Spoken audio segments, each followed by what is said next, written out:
Hi hello नमस्कार sir नमस्कार madam. आइए नमस्ते। क्या नाम है आपका? আমার নাম বুড়ি। कहाँ से आप? আমি কলকাতা থেকে এসেছি, অনেক দূর থেকে। अरे वाह।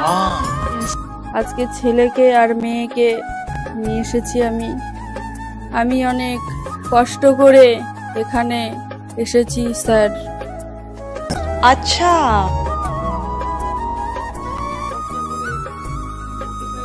आप करते क्या हैं? কাজের ব্যাপারে আর কি বলবো স্যার, কাজের ব্যাপারে বলতে গেলে আমার লজ্জা করে। আমি লোকের বাড়িতে কাজ করি, এইভাবে আমার দুই সন্তানকে নিয়ে আমি বেঁচে আছি। आप यहाँ क्या करने आए हैं? এই ইন্ডিয়ান আইডলের মঞ্চে আমি খুব কষ্ট করে এসেছি স্যার। अरे वाह। আমি ঠিকঠাক খেতে পারি না, আমার ছেলে মেয়েকে খাওয়াতে পারি না, তারপরেও আমি এই মঞ্চে আসতে পেরেছি স্যার। আমার ঘর বাড়ি থেকেও আমার এখন কিছুই নেই। क्या? अरे আজ আমি অসহায়। क्यों क्यों ऐसा क्यों? আমার ঘটনা আমি বলছি স্যার, শুনুন মন দিয়ে। আমার স্বামী সংসার নিয়ে খুব খুশিতে দিন কাটাচ্ছিলাম। হঠাৎ আমার সংসারে একটা কালবৈশাখী ঝড় নেমে আসে। এই ঝড়ে আমার সংসারটা ভেঙে ছিন্ন ভিন্ন হয়ে যায়। क्या? अरे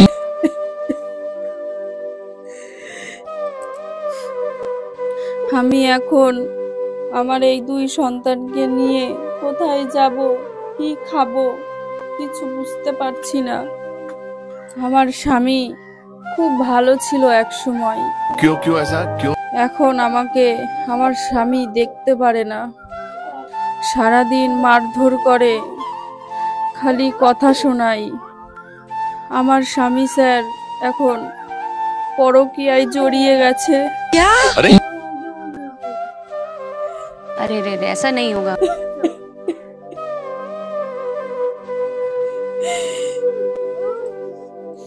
এখন আমাকে আর ভালো লাগে না স্যার, ওর জন্য এখন নতুন মনের মানুষ খুঁজতে গেছে। একদিন হঠাৎ করে আমি দেখি আমার স্বামী একজনের সাথে কথা বলছে। আমি জিজ্ঞাসা করতে গেলে আমাকে মারধর করে, চুলের মুটকি ধরে। হঠাৎ করে একদিন পাড়ার মানুষে এসে আমার স্বামীর ব্যাপারে খারাপ খারাপ কথা বলে, কিন্তু আমি বিশ্বাস যায়নি প্রথম প্রথম। হঠাৎ করে একদিন আমি নিজের চোখে দেখলাম একটা মেয়ের সাথে পার্কে ঘুরছিল।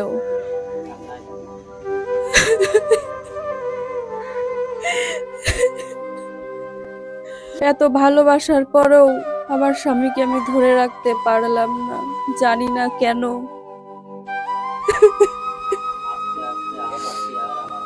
আস্তে আস্তে আমার ছেলে মেয়েদের খাওয়া বন্ধ করে দিল, জানি না কেন। আমার সাথে সাথে আমার ছোট ছোট বাচ্চাদের উপরও অত্যাচার শুরু করলো। আমি এখন ছোট বাচ্চাদের নিয়ে কোথায় যাব, কি খাবো বুঝতে পারছি না। একদিন হঠাৎ করে শুনলাম ওই মেয়েটাকে নিয়ে আমার স্বামী পালিয়ে গেছে। আমার দুই সন্তানকে নিয়ে আমি বাড়ির থেকে বেরিয়ে পড়ি, লোকের বাড়িতে কাজ করি, বাসন মাজি। আমি এইভাবে ছেলে মেয়েকে কি করে মানুষ করব, আমি ভিক্ষা করা আরম্ভ শুরু করলাম। খালি ভিক্ষা না স্যার, ভিক্ষা করার সময় আমি গুনগুন করে গানও গাইতাম। হঠাৎ একদিন একটা ছেলে আমার গান শুনে বলল, তুমি ভিক্ষা করছো, তোমার গানের গলা এত ভালো, তুমি ভিক্ষা করছো কেন? তখন ভাইটাকে আমি জিজ্ঞাসা করলাম, ভিক্ষা না করলে ছেলে মেয়েকে কি খাওয়াবো, কোথায় যাব? এই কথা শুনে ভাইটা বলল, ইন্ডিয়ান আইডল মঞ্চে যেতে পারো, যদি কিছু হয়, যদি ছেলে মেয়েকে মানুষ করতে পারো। সেই কথা শুনে আমি ভিক্ষা করতে করতে একটু একটু করে পয়সা জমাতে জমাতে আজকে এই মঞ্চে এসে দাঁড়িয়েছি, শুধুমাত্র নিজের ছেলে মেয়েটাকে মানুষ করব দেখে। आपका जो सपना है, अगर आप सच्ची मन से देखते हैं वो सपना और आप उतने काबिल हैं वो सपना देखने के, तो डेफिनेटली हम आपको आगे लेके जाएंगे, ये पक्का वादा है। अगर आप डिजर्व करते हैं तो क्या गाना गाने वाले हैं? ওকে স্যার, আমার গান আমি এখন শুরু করছি। ভালো লাগলে সবাই লাইক, কমেন্ট, শেয়ার, সাবস্ক্রাইব করে আমার পাশে থাকবেন, এই গরিবের মুখের দিকে তাকিয়ে। নমস্কার। সইতে পারি না রে দয়াল রে,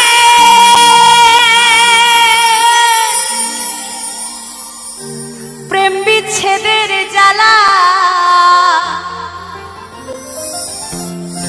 হয়তো আমি বাঁচবো না, ডুইবা গেল বেলায় আমার, হয়তো আমি বাঁচবো